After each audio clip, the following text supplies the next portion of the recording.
Al telefono il sindaco di Taglio di Po, Francesco Siviero, che ringraziamo per la sua disponibilità. Andiamo subito alla domanda. Sindaco, com'è la situazione Covid nel suo paese, magari anche in funzione a fasce d'età, eccetera, facendo anche un bilancio di questi quasi 10 mesi di emergenza?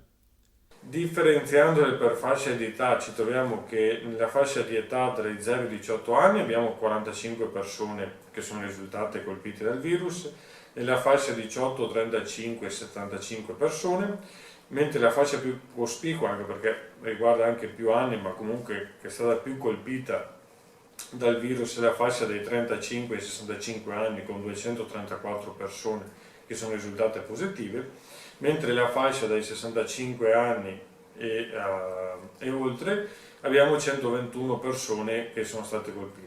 C'è da dire però che nella fascia degli over 65 è anche quella che è stata più colpita per quanto riguarda i ricoveri in ospedale, dove abbiamo circa una ventina di persone che ha dovuto appunto ricorrere ai presidi sanitari per superare le problematiche legate al coronavirus.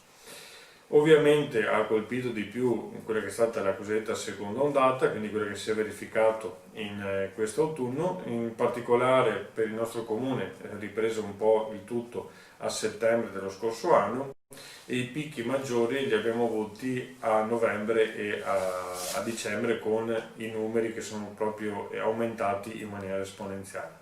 Adesso, come dicevo, stiamo un po' rientrando, incrociamo le dita che il trend si mantenga e quindi stiamo un po' calando, da 120 come si diceva siamo passati a circa 80 casi. Adesso monitoreremo questa settimana per vedere appunto se questo trend continuerà e se effettivamente iniziamo a vedere un po' la luce alla fine di questo tunnel.